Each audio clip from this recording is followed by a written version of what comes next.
বৌদ্ধদের ধর্মগ্রন্থ খোলেন, গৌতম বুদ্ধ হিব্রু ভাষায় বললেন, হিন্দুরা বললেন সাংস্কৃতিক ভাষায়। অনেক লেকচারার থাকতে পারেন, ডক্টর প্রফেসর থাকতে পারেন। আমি যে কথাগুলো বলতেছি খুব খেয়াল করে শুনবেন, ভুল হলে আমাকে জানা দিবেন, আমি সংশোধন করার চেষ্টা করব। আমার ভাইরা, গৌতম বুদ্ধ ডাক দিয়ে বললেন, পৃথিবীর মানুষ ধর্ম যদি মানতে হয়, ওই ধর্মের পক্ষে আমি লাল ছালু গায়ে দিয়া টাক্কু মাথা হয়ে ধ্যানমগ্ন অবস্থায় সাধনা করে যা বুঝলাম, যা পাইলাম তা বললাম। কি বললাম? অজ্ঞ আনন্দ বিক্ষোভে আশিস বৎসম স্বয়ং কেশনাম আহমদ মোহাম্মদ বদ্ধ ভগবা বদ্ধং শরণং গচ্ছামি সংঘং শরণং গচ্ছামি ধম্মং শরণং গচ্ছামি ওং শান্তি ওং শান্তি। পৃথিবীর মানুষ, ইহকালে পরকালে নাজাত শান্তি মুক্তি যদি পেতে চাও, ওই ব্যক্তির জীবন আদর্শ মেনে নাও যে ব্যক্তিকে তার ভগবান আহমদ নাম দিয়ে দুনিয়াতে পাঠাবে, আর ব্যক্তিটা দুনিয়াতে সে মোহাম্মদ হইয়া এক আল্লাহর পক্ষে প্রচার করে দিবে। সুবহানাল্লাহ জোরে কোন। এইবার বলবেন, হুজুর হিন্দু বলল, বৌদ্ধ বলল, খ্রিস্টানরা কিছু বলে নাই? পদমং মক্কাতং হেরতং কুরতং গুহা। পৃথিবীর মানুষ হেরা গুহার ভিতরে ধর্মের নিগুর তত্ত্ব রহিয়াছে। আমি বলে গেলাম, ওই ধর্মের পক্ষে স্বীকৃতি প্রদান করে গেলাম যেই ধর্মে গায়ের গুস্ত খাওয়া হালাল মনে করা হয়, এবং যেই ধর্মের ধারক বাহক মক্কার হেরা গুহায় ধ্যানমগ্ন অবস্থায় বসে থাকবে, আর তার আল্লাহ তার উপরে মানবতার সফলতার চাবিকাঠি হিসাবে 30 পারা কোরআন নাজিল করে দিবে। সুবহানাল্লাহ বলেন, আরো জোরে বলেন সুবহানাল্লাহ। আমার ভাইরা, আমার বন্ধুগণ, কেন আমি এই কথা বললাম? আমার বগুড়ার বাবাজিরা,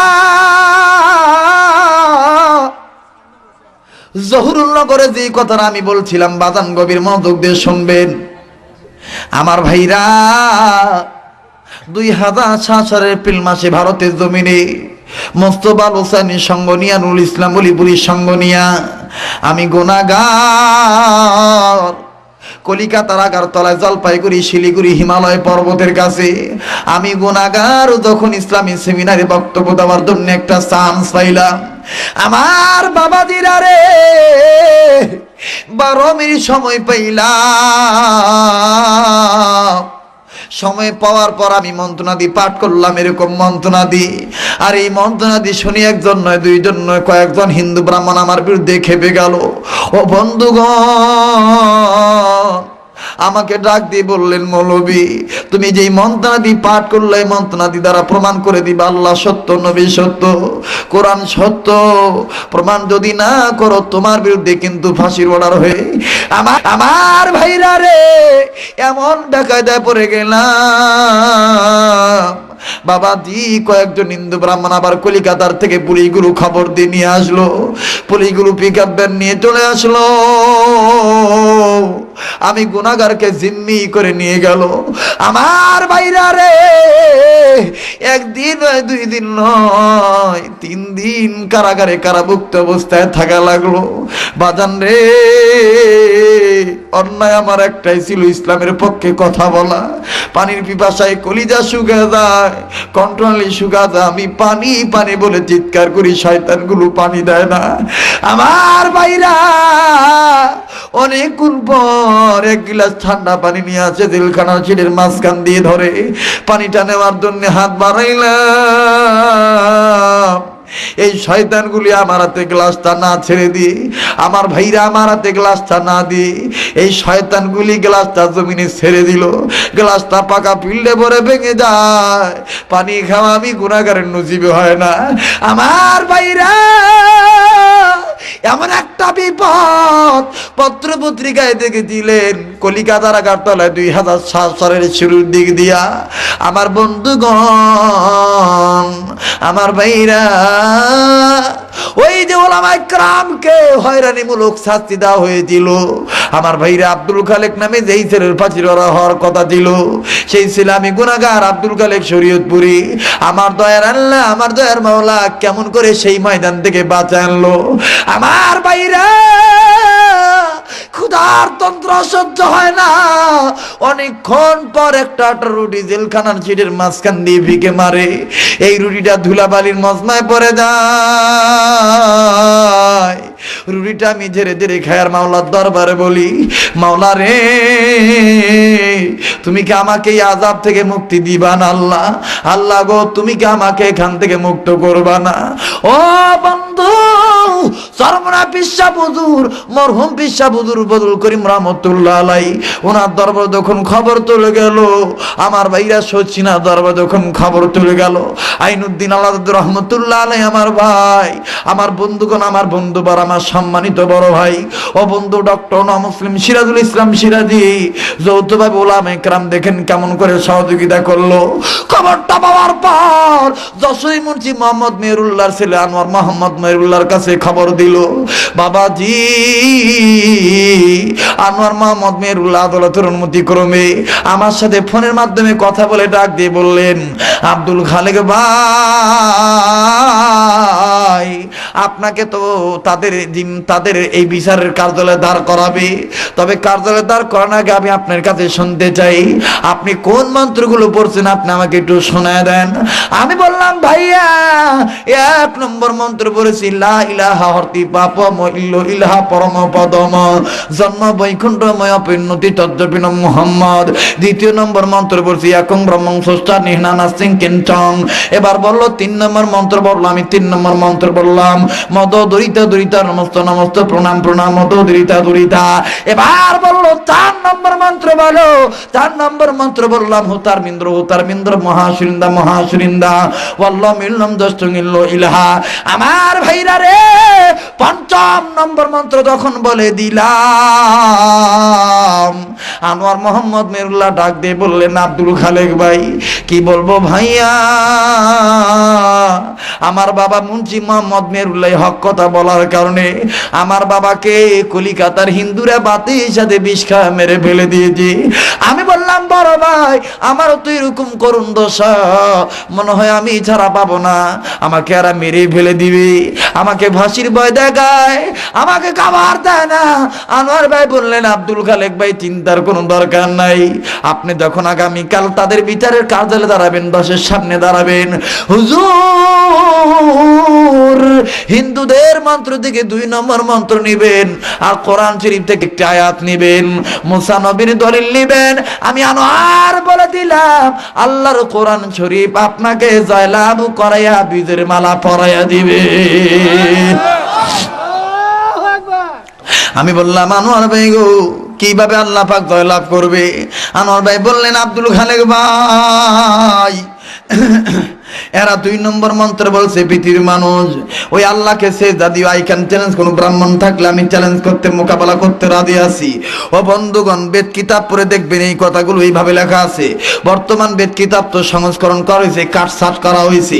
আমার ভাইরা আনোয়ার মোহাম্মদ মেহেরুল্লাহ ডাক দিয়ে বললেন, আব্দুল খালেক ভাই হিন্দু জাতিরা বলছে পৃথিবীর মানুষ ওই আল্লাহর প্রমাণ দিয়ে যায়, ওই আল্লাহর পরিচয়টা দিয়ে যায়, এক আল্লাহর পরিচয়, একং ব্রহ্মং স্রষ্টানে নানা সিংকিঞ্চং।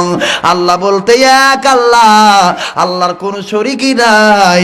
আর আল্লাহর পাওয়ার হইল সৃষ্টি হইয়া স্রষ্টা আল্লাহকে দেখতে গেলে চোখ কানা হয়ে যাবে, নূরের কারণে দেখা যাবে না। আমি বললাম, আনোয়ার ভাই গো আমার দয়ার আল্লাহ এইটা তো কোরআন শরীফের ভিতরে বলে দিয়েছে, লা তুদরিকুল আবসার ওয়া হুয়া ইউদরিকুল আবসার ওয়া হুয়াল লাতীফুল খবীর।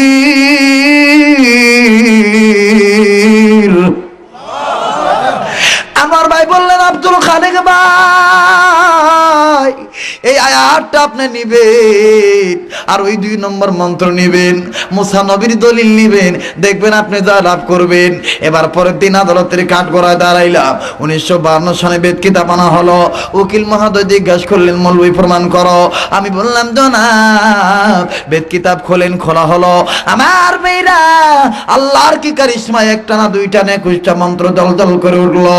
2 নম্বর মন্ত্র নিয়ে বললাম, জনাব আপনাদের এই মন্ত্রের অর্থ হলো, আপনাদের ব্রাহ্মণরা সাংস্কৃতিক ভাষায় বলছে পৃথিবীর মানুষ, ওই আল্লাহকে সেজদা দিও যে আল্লাহ তাআলা এক, যে আল্লাহর কোনো শরীক নাই। আল্লাহর পার হইল দুনিয়ার চক্ষু দিয়ে আল্লাহকে দেখতে গেলে চোখ কানা হয়ে যাবে, দেখা যাবে না। আমি বললাম জনাব আপনারা বুকে হাত দিয়ে বলেন তো দেখি, আপনারা তো দুর্গাকে দেখে দেখে পূজা দেন, কালীকে দেখে দেখে পূজা দেন, লক্ষ্মীকে দেখে দেখে পূজা দেন, কোনদিন কি আপনাদের ভগবানকে দেখতে যে চোখ কানা হয়েছে? কয় না তো হুজুর, তা তো হয় নাই। আমি বললাম জনাব তাইলে এই দলিল আপনাদের আল্লাহর না? আল্লাহু আকবার। এই দলিল আপনাদের না, এই দলিল হলো মুসলমানদের দলিল। আনোয়ার মোহাম্মদ মেহরুল্লাহ ডাক দিয়ে বললেন, আমার ভাইরা উকিল মহোদয় ডাক দিয়ে বললেন, আব্দুল খালেক হুজুর বলেন কেমন দলিল? আমি বললাম জনাব মুসা নবী আল্লাহকে বলছিল রব্বি আরিনি, মাওলা তোমার দেখতে চাই। আল্লাহ বলছিলাম তারানি, না রে মুসা না, তুই দেখতে পারবি না। মুসা নবী শোনে না। আমার ভাইরা আল্লাহ পাক মুসা নবীকে তুরবারে দাওয়াত দিলেন, তুরবারে চলে গেল। আমার ভাইরা মুসা নবী বেহুশ হয়ে পড়ে যায়, তোর পাহাড় দলে পড়ে সরকার হইয়া যায়। ও বন্ধু এইরকম তথ্য যখন দিয়ে দেই আমার ভাইরা, একজন ব্রাহ্মণ আমার ভাইরা লাঠিতে বার করে হাঁটে, উনি চোখে চোখ দিয়ে পানি ছেড়ে দিয়ে ডাক দিয়ে বললেন, আব্দুল খালেক হুজুর আর আপনি আমাদেরকে লজ্জা দিবেন না। কি বলবো দুঃখের কথা, আজ গেল না মনের ব্যথা। বাবাই ছিল ব্রাহ্মণ, আমি হইছি ব্রাহ্মণ। হুজুর কি বলবো আপনার, ও আব্দুল খালেক হুজুর বাবাই ছোট্টবেলায় মন্ত্র আমাদের শোনায় শোনায় মুখস্থ করছে, আমরা শুনে শুনে মুখস্থ করছি। হুজুর কি বলবো, আজ আপনি যে এইভাবে নবীদের নাম বললেন, মুসা নবীর দলিল বললেন, হুজুর আমার বিশ্বাস হয়ে গেল আল্লাহ সত্য, নবী সত্য, কোরআন সত্য। আমার ভাইরা রে, এই ব্রাহ্মণ ডাক দিয়ে বললেন, হুজুর আমি আর দেরি করতে চাই না, আমি আর জাহান্নামে দলে থাকতে চাই না, আমি আর সুযোগ পাই কি পাই না আমি জানি না হুজুর। ও হুজুর আমার দলে লোকে কি বলে বলুক, আমি আর দেরি করব না, এক্ষুনি আমারে তওবা পড়িয়া কালেমা তুইবা পড়িয়া মুসলমান বানায়া দে। আমার ভাইরা, আমার বন্ধুগণ, এই তথ্যগুলি যখন আমি দিয়ে দিলাম, সারা বাংলার জমিনে নয় এশিয়া মহাদেশের ইন্টারনেটে আমার এই ওয়াজগুলো চালু করা আছে। এই তথ্যগুলো আমি যখন দিয়ে দিলাম বাবাজি, বিশেষ করে এই ওয়াজটা যখন আমি করে দিলাম, আমার ভাইরা একজন নয় দুইজন নয়, ও বন্ধুগণ উলামায়ে কেরামের সম্মতিক্রমে চরমনায়ের খলিফা মুস্তাফা হোসেনের হাতে হাত রেখে আমার ভাইরা ৩৭ জন হিন্দু ব্রাহ্মণ সাধারণ মানুষ কালেমা তুইবা পড়ে মুসলমান হইয়া যায়। ও বন্ধু এই ওয়াজগুলো দেখে বাংলাদেশ পর্যন্ত সারা পৃথিবীর জমিনে আমার ভাইরা টোটাল হিসাব ৭৬ জন হিন্দু মানুষ কালেমা পড়ে মুসলমান হয়েছে। এ তো গত নভেম্বরের ১০ তারিখ, নভেম্বরের ২৬ তারিখ রাজশাহী গোদাগাড়ি কাকনাটে আমার প্রোগ্রাম ছিল। ও বন্ধু এই ওয়াজগুলো যখন করতে গেলাম, লোকটার নাম আমার ভাইরা রাজকুমার, এই লোকটা ডাক দিয়ে বললেন, হুজুর হুদাল্লিন নাসের ব্যাখ্যা শুনেছি, কোনোদিন এরকম করে শুনি নাই, আজকে আপনার মুখে শুনে প্রমাণ হয়ে গেল আল্লাহ সত্য, নবী সত্য। হুজুর আমি আর রাজকুমার হয়ে বাড়িতে যাব না, আমি মুহাম্মদ নবীর আদর্শবান ব্যক্তি হয়ে বাড়িতে যাব। আমি ডাক দিয়ে বললাম ঠিক আছে তওবা পড়েন। ও বন্ধুগণ রাজশাহী হুজুরদের সামনে তওবা পড়ানো হলো। লোকটার নাম রাজকুমার মাইনাস করে দিয়া রাজু আহমদ আমি লিখে কালেমা পড়ে মুসলমান হয়ে গেল। ভাইরা রে আমার বন্ধুগণ, এই তত্ত্বগুলো আমার বৈদুন বন্ধুরা আমার তাদের লাগে শেষ সময় আপনারা নিয়ে যাবেন। বাদান যে কথাটা আমি বলতেছিলাম, হুদাল্লিন নাস কোরআন শরীফ শুধু আমাদের জন্য না সবার জন্য। আরো জোরে বলেন, শুধু আমাদের জন্য না সবার জন্য। কষ্ট হচ্ছে? আর কিছুক্ষণ বাড়াবো? কত বাজে বাবু? হ্যাঁ যত বাজে বাজুক নাকি? লিল্লাহ যারা যারা আছেন তারাও নাকি? আল্লাহু আকবার। এগুলো কোরআনের আকর্ষণ, কোরআনের পাগল। যখন আল্লাহু আকবার। ভাইরা তোমরা যারা যারা আছো আমি তোমাদের জন্য দোয়া করব ইনশাআল্লাহুল আজিজ। মক্কাতুল মুকাররমা এবার পবিত্র রমজান মদিনা, পবিত্র রমজান মুবারকে মক্কাতুল মুকাররমায় মদিনা শরীফে চাপাই নবাবগঞ্জের লোকজনের সাহায্যে সহযোগিতায় 23 দিনের এক টানা প্রোগ্রাম বিভিন্ন মসজিদে, বিভিন্ন মার্কেটে, সৌদি আরবে। সুবহানাল্লাহ বলেন। তা আমি চিন্তা করলাম যে একসাথে উমরাও করে আসি, তাদেরকে বয়ানও শুনে আসি। সুবহানাল্লাহ বলেন। আমার ভাইরা, আমি আপনাদের জন্য দোয়া করব, একটু ধৈর্য ধরে। যে কথাটা বলতেছিলাম, কোরআনের দাম কম না বেশি ভাইজান? তাহলে কোরআন শরীফ শুধু আমাদের জন্য না, সবার জন্য। এ বাণী সকলের নয়, শুধু মুমিনের, যারাই চলবে মেনে ফল পাবে কোরআনের। যারা কর মারহাবা। এ বাণী সকলের নয়, শুধু মুমিনের, যারাই চলবে মেনে ফল পাবে কোরআনের। ঘরে বলো কি বা রাষ্ট্রে বলো, ঘরে বলো কি বা রাষ্ট্রে বলো, অশান্তি দূর করে শান্তি আনে। সমাধান সমাধান চাও যদি জীবনে মরণে, ফিরে যাও খুঁজে নাও চোখ রাখো কোরআনে। ফিরে যাও খুঁজে নাও চোখ রাখো, ফিরে যাও খুঁজে নাও চোখ রাখো। বলেন না, ফিরে যাও খুঁজে নাও চোখ রাখো, ফিরে যাও খুঁজে নাও চোখ রাখো। সবাই কিন্তু বলতেছে না, বলেন বলেন। ফিরে যাও খুঁজে নাও চোখ রাখো, ফিরে যাও খুঁজে নাও চোখ রাখো। তবে পাবে সুখ শান্তির ঠিকানা, তবে পাবে সুখ শান্তির ঠিকানা, যদি মেনে নাও তুমি মনে প্রাণে। সমাধান সমাধান চাও যদি জীবনে মরণে, ফিরে যাও খুঁজে নাও চোখ রাখো কোরআনে। ফিরে যাও খুঁজে নাও চোখ রাখো, ফিরে যাও খুঁজে নাও চোখ রাখো। এত চির অম্লান চির মুকুতির ডাক, এ যে মহাবাণী খোদারি কালামে পাক। মারহাবা বলে। এত চির অম্লান চির মুকুতির ডাক, এ যে মহাবাণী খোদারি কালামে পাক। এই দুনিয়া আর সেই দুনিয়া, এই দুনিয়া আর সেই দুনিয়া, মুক্তি পাবে তুমি দু জাহানে।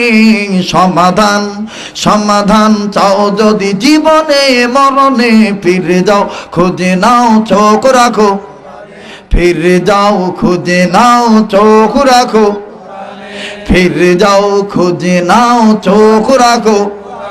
মারহাবা বলে। কোথায় চোখ রাখতে হবে? মুসলমানরা রাখে, আমরা রাখি? বর্তমান বাংলাদেশে সবাই কি রাখি নাকি ভাই? সবাই রাখি না, যার কারণে ইসলামের এই অধঃপতন। কথা বলেন ঠিক কিনা? কেমন রাখি না আমার ভাইরা? আল্লাহ বললেন কোরআন মানলে জান্নাতি, না মানলে জাহান্নামী। ইমাম হাসান হোসেনের কথাটা মনে আছে তো ভাই? জিবরাইল আমিন রেজাল্টটা করে দিবে, শুনে যাবেন না? আমি অবশ্যই বলে দিব। ঘটনাটা আমি আমার এই হাতে জমা রাখলাম, কিন্তু একটু শাখা প্রশাখা আমি বাড়তেছি। সেটা কেমন আমার ভাইরা? আল্লাহ বললেন কোরআন মানলে জান্নাতি, না মানলে জাহান্নামী। সেটা কেমন? আল্লাহ বললেন নারীরা তোমরা পর্দায় থাকো। আপনারা বলেন তো দেখি, কি বলেন? নামাজ যেমন ফরজ, রোজা যেমন ফরজ, পর্দাটা আসতে কইলেন কেন? আরো জোরে। ধনীদের জন্য হজ করা, যাকাত দেওয়া ফরজ। মুসলমানদের জন্য কোরআন পড়া, ইকরা বিসমি রাব্বিকাল্লাযী খালাক। আল্লাহু আকবার বলে। মুসলমানদের জন্য, প্রতিটি মুসলমানের জন্য কোরআন পড়া ফরজ। বুঝে পড়ুক আর না বুঝে পড়ুক, কোরআন পড়া ফরজ। এরপরে যদি বুঝে আইন মানা ফরজ, আর যদি না বোঝে বোঝা ফরজ। কথা বলেন ঠিক কিনা? যদি না জানে জানা ফরজ। আল্লাহু আকবার বলে আমার ভাইরা। কিন্তু দেখেন আল্লাহ পাক বলেন নারীরা পর্দার ভিতরে থাকো। নারীরা পর্দা থাকে? জোরে কর না কেন? থাকে রে ভাই। থাকে তো থাকে না। দেখবেন ওই যে কি আর বলি, বাপ রে বাপ, আমার বাংলাদেশে যে কয়েকদিন আগে ভাই একটা দিবস গেল না রে ভাই? ওটা কি দিবস ভাই? বিশ্ব আন্তর্জাতিক লুচ্চা দিবস, ভালোবাসা দিবস। কথা বলেন ঠিক না বে ঠিক? ইরে বাপ রে বাপ। রাজশাহী বিশ্ববিদ্যালয়ে গেছি ভাই দেখার জন্য। মগার কোলের উপরে মগি হইয়া রয়েছে।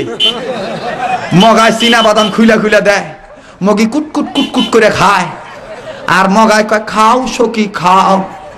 মগি আবার নিচের তেন খায় আর কয় I love you, very very love you. মগায় আবার কয় I am too too too too too too too. ভাই গো, খুব মজার ব্যাপার। খারাপ লাগতেছে? ওরে বাপ রে বাপ। আল্লাহ বলছেন নারীরা পর্দা থাকো, কিন্তু দেখেন আমি তো মনে করি ভাই বর্তমান আমার দেশে এই ইফটিজিং বৃদ্ধি হওয়ার 1 নম্বর কারণ হলো নারীদের বেপরদা। কথা বলেন, জোরে বলেন, ঠিক না ঠিক?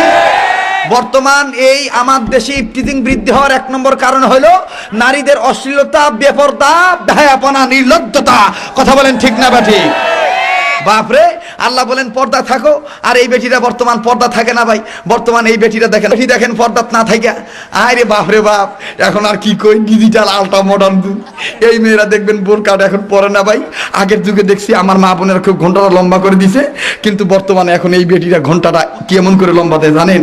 এই এই এই এইরকম দেয়। কথা বলেন, কথা বলেন, কথা বলেন, কথা বলেন, এইরকম দেয় ভাই। কি আর কই, আস্তাগফিরুল্লাহ, নাউযুবিল্লাহ।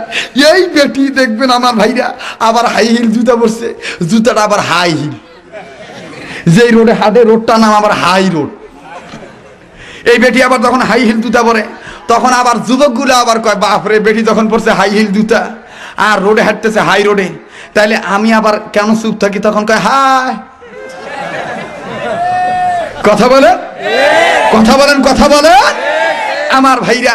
তো আমি যে কথাটা বলতে চাচ্ছি সেটি হলো এই বাদান রে, তার মানে আমার বাংলাদেশে বিশ্ববিদ্যালয় বর্তমান নজর করে দেখবেন কি আর কই বাজান, বর্তমান বিশ্ববিদ্যালয় আর বিশ্ববিদ্যালয় নাই, কুকর্মের কারণে বেশ্যাবিদ্যালয় হয়ে গেছে।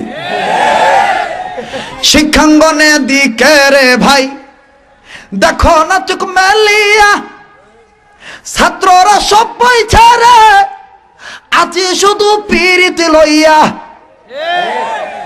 শিক্ষাঙ্গনে দিকে রে ভাই দেখো না চোখ মেলিয়া, ছাত্ররা সব বই ছেড়ে আছে শুধু প্রেম লইয়া। অস্ত্র শুধু সঙ্গের সাথী, অস্ত্র শুধু সঙ্গের সাথী, হইতে মাস্তান ওরা শিক্ষিত শয়তান, ওরা আস্তে কোন কেউ শুনবে আর যখন না, ওরা শিক্ষিত শয়তান, ওরা বলেন ওরা শিক্ষিত শয়তান, ওরা কি শয়তান? এক একটা আয়ো পাস, বায়ো পাস, মেট্রিক পাস, টেট্রিক পাস। বাপ যদি বেটিক ডাকে মা, বেটি ও মা, মাম্মি এদিকে আসো, বেটি তখন এখন আলট্রা মডার্ন ডিজিটাল শিক্ষিত হওয়ার কারণে কয় হাই ড্যাডি এসছি তো। কথা বলে, এগুলো হলো শিক্ষিত? হ্যাঁ, কয় হাই ড্যাডি এসছি তো, ওর থোতা দিয়ে আব্বা ডাক বাইর হয় না, আব্বা আসছি তো। ভাইজান কি কন, এরা কি শয়তান? শিক্ষিত শয়তান। গ্রুপ গেল একটা, 2 নম্বর গ্রুপ বলবো? ভয় পাচ্ছেন নাকি আপনারা? ভাই না হয় আমাকে আর জীবনে বগুড়া আইনেন না ভাই, কিন্তু আজকে তো চান্স পাইছি, আজকে তো বলবো নাকি কন? বহু দূর থেকে আসছি দাদা। কালকে আমার গতকালকে প্রোগ্রাম ছিল সাতক্ষীরা, সুন্দরবন, শ্যামনগর থানা। আগামীকালকে প্রোগ্রাম হলো আমার ভাইরা, আমার বন্ধুগণ, আগামীকালকে প্রোগ্রাম হলো জামালপুর। এ বাবা, এই বাবা গাড়ি এলে এমনি সরবে বাপ, তোমার বিশৃঙ্খলা করা লাগবে না, এটা গন্ডগোল হয়ে যাবে।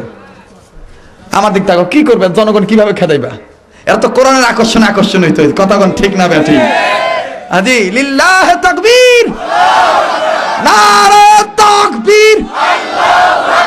হেই রিপন ভাই রাস্তাত মাহফিল করে নাকি ভাই? বসে না, বসলে দেখবেন আবার কোথা জায়গা আছে তা থাক। যে আমার যে কথাটা শোনে আমার ভাইরা, গ্রুপ নম্বর 2 বলবো? বলবো? পীরগিরিয়ার মাজার পূজা চলছে দেশটা জুড়িয়া, সেরেক বেদনা ভণ্ডামিতে আমার দেশটা গেল ভরিয়া। কথা বলে, ই বাপরে বাপ, শরীরের কাছে যাওয়া জানা পাড়া ছাগলের মতন গোদায়। গাঁজা খাইতে খাইতে মুস লাল হয়ে গেছে ভাই, গাঁজা খায়। আর দেখবেন আমি তো চিন্তা করে বাঁচি না, যাদের মুস লম্বা হয় এরা মুড়ি খায় কিভাবে? যাদের মুস লম্বা হয় ভাই, এদের 3টা জিনিস খাইতে খুব অসুবিধা। 1 নম্বর হলো দই, 2 নম্বর হলো পাকা আম, 3 নম্বর হলো মুড়ি। আমি রবীন্দ্রনাথ ঠাকুরের বাড়িতে যাইয়া আমি প্রশ্ন করলাম ওনার আত্মীয় স্বজনকে যে আপনাদের রবীন্দ্রনাথ ঠাকুর মুড়ি খাইছে কেমনে? হুজুর ওনার বউ আছিল কয়েকটা, তো ওনার বউরা মুস উঁচা করে ধরতো আর উনি মুড়ি চাবাইতো। ভাইজা তা আমি চিন্তা করে বাঁচি না, তাদের মুস লম্বা, এরা যে তিনটা জিনিস কিভাবে খায় আল্লাহ ভালো জানে বাবা। বাইরে ভাই দেখবেন এই শয়তানগুলো গাঁজা খায় আর এইরকম করে গাঁজার কলকি ডলে আর এরকম করে ইয়া খা যা তো দিলতে ভর যা হামকো লে যা আস পার কালা যা যায়, আর দেখবেন লম্বা লম্বা চুল রাখছে আর এরকম করে কয় অনে কেউ পানে নাং বজতে তোমার নিনার কেনাং তুমি কাউনে না কো গান না দে কাউনে আমার বাংলা নাং হে কথা বলেন কথা বলেন। এরকম ভণ্ড আছে না, মহিলাদেরকে মুরিদ বানায়। ওরে বাবা, মহিলা আবার ঠেকটি টিপার কয় দয়াল মোর স্বামী মোক ভাত দেয় না, দল কয় তো স্বামী না দেখ আমি দিমু। কথা কন কথা কন, এই ভণ্ড পীরের গালে গালে জুতা মারো। আস্তে কন কেন, ভয় পান নাকি মিয়া তোরা? কন ভণ্ড পীরের গালে গালে জুতা মারো, ভণ্ড পীরের গালে গালে, ভণ্ড পীরের গালে গালে। ইয়ে বাবা, কত বাঘ, দেওয়ান বাঘ, রাজার বাঘ, এরপরে খালি ওরে বাপরে বাপ পিসাবে যে টাইটেল রে ভাই, অমুক খাউজানি সুলকানি দাউদ একদিনা পাঁচরা, এরপরে আর কি ওটা আরো মানে ওই যে কি কয় ওটা মানে এই সুতিকা, মানে যা আছে সব বেড়া মোর গাঁত। লাস্টে দেখবেন নিচে দিয়ে কবে অমুক কুত্তা শাহ বেয়াদব কোথাকার। এই তুই কোথায় পাইছস রে এত এত এত টাইটেল? কথা বলে। বিশ্ব নবীর একটা পরিচয়, ইমামুল মুরসালিন খাতামুন নবীন রাহমাতুল লিল আলামিন নবী মুহাম্মদ রাসূলুল্লাহ সাল্লাল্লাহু আলাইহি সাল্লাম। কথা বলেন ঠিক কিনা? এই শয়তানগুলো বলেছে ইসলামী আন্দোলন করা হারাম, আমি বলেছি এদের কাছে মুড়ি ধোয়া হারাম, এদের কাছে মুড়ি ধরে এনজিও খাচ্চেলদের দালাল হওয়া লাগবে। কথা বলেন ঠিক না বলি? আমার দেশে কিছু পীর আছে, এদেরকে চালায় বাইরের রাষ্ট্ররা। কথা বলেন। এদের দেখবেন মাদ্রাসা, এদের দেখবেন অট্টালিকা, লক্ষ লক্ষ কোটি কোটি টাকা ব্যয় করে দিবে, কিন্তু বাদাম দ্বারা ইসলামী আন্দোলন করবে তাদের পক্ষে আর কেউ দিবে না। কথা বলে। যার কারণে এরা বড় বড় ফতুয়া দেয়। এই শয়তানদের কাছ থেকে হুঁশিয়ার থাকবেন। গ্রুপ গেল কয়টা? জোর বলেন কয়টা? 3 নম্বর গ্রুপ বলবো। আমার ভাইরা যদি এই হক কথা বলতে না পারেন, ও হুজুর হায়রে কি আর কব ভাই, বর্তমান সমাজের ফেতনা। ভাই আপনি আওয়ামী লীগ করেন, বিএনপি করেন, জামাত করেন, এটা আপনার ব্যক্তিগত ব্যাপার, এটা আমার কোনো ব্যক্তিগত ব্যাপার না, কারণ রাজনৈতিক দল একজনের একটা থাকতেই পারে। কিন্তু আমি বলতেছি কোনটা, যে কোরআন হাদিস তো করা বাপদাদার কিতাব না ভাই। কথা বলে। কোরআনে যা আছে সেটা বলা মুমিনদের কর্তব্য নাকি কোন? আর যদি না বলেন তাহলে আপনি মুনাফিক। কি বলবো ভাই, দুঃখের কথা, বর্তমান কিছু আলেম সমাজও আছে ভাই কথা বলতে ভয় পায় ভাই।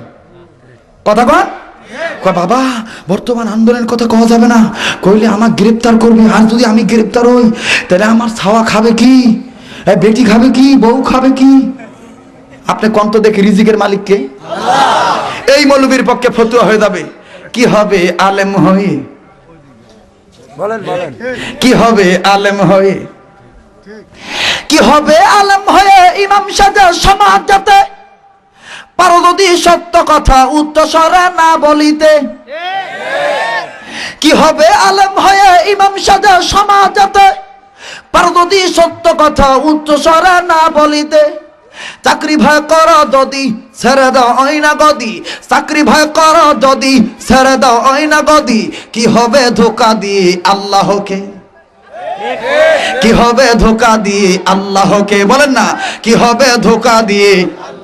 সবাই সব মানুষ বলেন কি হবে ধোকা দিয়ে? কি হবে ধোকা দিয়ে?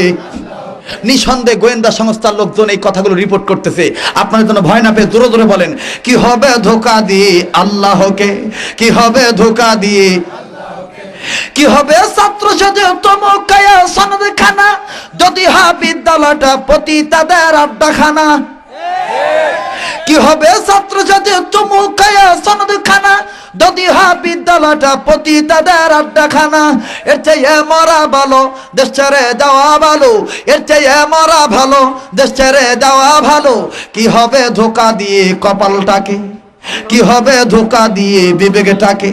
কি হবে বেঁচে থেকে, কি হবে বেঁচে থেকে, অযথা বিদ্যা শিখে যদি না গড়তে পারো শোষণবিহীন সমাজটাকে, বলেন না, যদি না গড়তে পারো শোষণবিহীন, কি হবে বেঁচে থেকে, বলেন কি হবে বেঁচে থেকে, কি হবে বেঁচে থেকে, কি হবে বেঁচে থেকে, মারহাবা কয়। কি হবে নামাজ রোজা ইমানদারির বড়াই করে যদি ওই খোদার কালাম অকেজ হয়ে থাকে পড়ে, মসজিদের কোণে বসে যত করো কষে, আছেন একদম সমাজে ফেতনা বেড়ে গেছে, এই মৌলবি লম্বা একটা ভাগরি মাথা দিয়ে মসজিদের কোণাত বসে কয়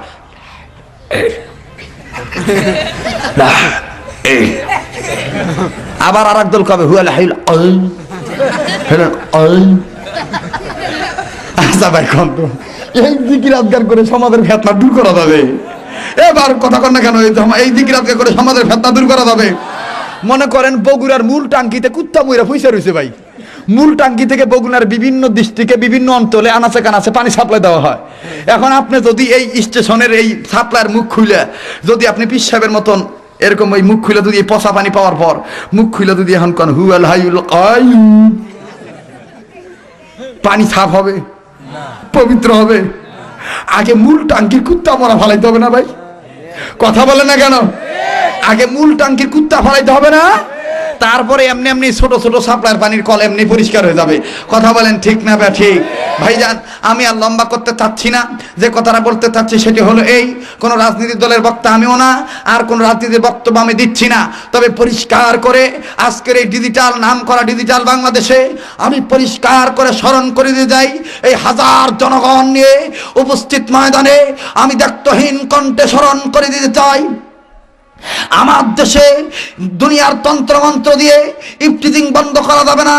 আমি যে এই কথাটা বলতে চাচ্ছি, আমি স্মরণ করে দিতে চাই, আমার দেশে কেয়ারটেকার গভর্নমেন্ট হোক, আর 4 দলীয় সরকার হোক, আর মহাদলের সরকার হোক, যতদিন পর্যন্ত বাংলাদেশের পার্লামেন্টে নামাজ বিধান বাধ্যতামূলক না করা হবে, পর্দার বিধান বাধ্যতামূলক না করা হবে, নবীদের সুন্নতের আদর্শ বাস্তবায়ন না করা হবে, ওলামায়ে দেওবন্দের সিলসিলা আকাবিরদের চালু না করা হবে, হক্কানি পীর মাশায়েখদের সোহবত চালু না করা হবে, ততদিন পর্যন্ত বাংলাদেশের কোন সরকার র‍্যাব দিয়া, চিতা দিয়ে, কোবরা দিয়ে, পুলিশ দিয়ে, আর্মি দিয়ে, বিডিআর দিয়ে, আনসার দিয়ে বাংলাদেশের টেকনাফ থেকে তেতুলিয়া পর্যন্ত 1 ইঞ্চি টাকা ইফটিজিং বন্ধ করা সম্ভব নয়।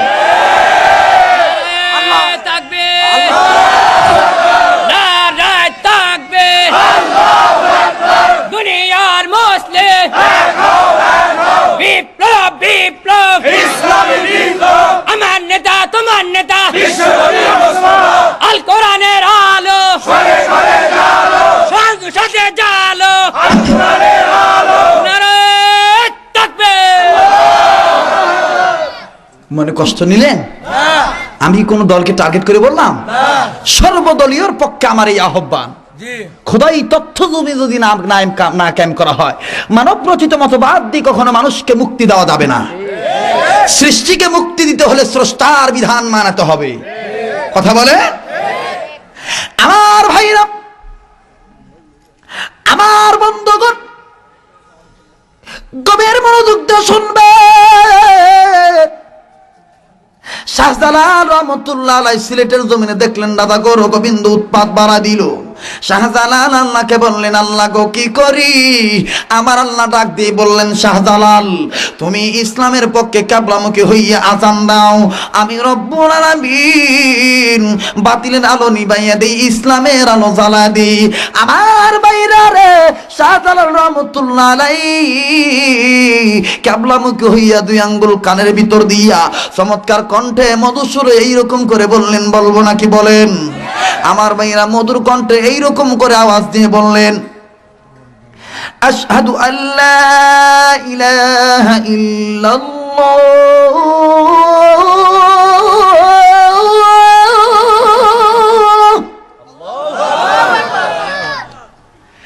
আশহাদু আল্লা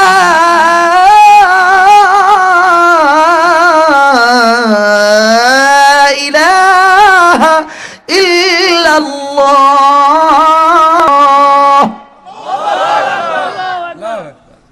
এরকম আজান হয় না ভাই? রেডিও খুলবেন, দেখবেন কারি উবাইদুল্লাহ সাহেব কি সুন্দর মানুষকে নামাজের দিকে এরকম সুন্দর কণ্ঠে আহ্বান করে বলবে, হাইয়া আলাস সালাহ,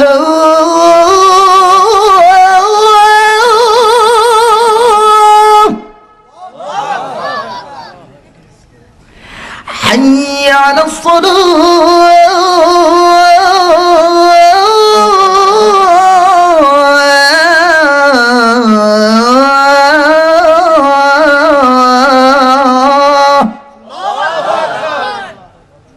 অনেকে কয় হুজুর এটা তো মক্কা মদিনার আজান। আসলে কিন্তু এটা মক্কা মদিনার আজান না ভাই, এটা হলো রেডিওর আজান, বাংলাদেশি আজান। তাহলে মক্কা মদিনার আজান কোথায় পাবে? আপনি টেলিভিশন খুলবেন আসরের সময়। কোন সময়? দেখবেন রেডিও খুললে কারি উবাইদুল্লাহ সাহেব কি সুন্দর করে বলবেন, আল্লাহু আকবার, আল্লাহু আকবার,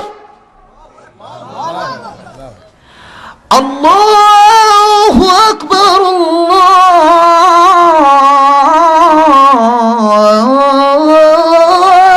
আল্লাহু আকবার।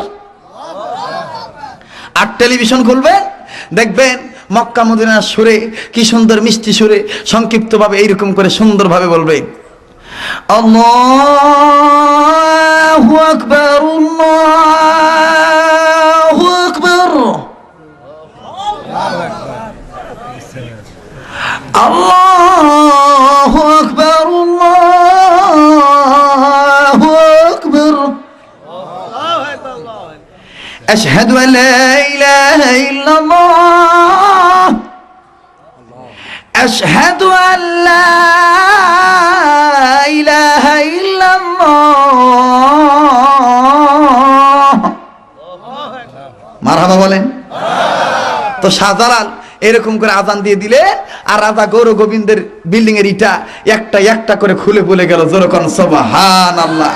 অতএব এখন আমাদের সব সময় আল্লাহর কাছে দোয়া করতে হবে, আল্লাহ গো তুমি আমাদেরকে ওই পথে চালায়ো যেই পথে শাহজালাল চলেছে, যেই পথে মরহুম সরমনায় হুজুর চলেছে, যেই পথে পিসাব সরসিনার চলেছেন, যেই পথে ফুরফুরার চলেছেন, যেই পথে ওলামায়ে দেওবন্দির সিলসিলার আকাবিররা চলেছেন, অর্থাৎ হক পথে আল্লাহ হক তরিকায় তুমি আমাদেরকে চলায়ো, যেই পথে চললে তুমি খুশি, তোমার হাবিব খুশি।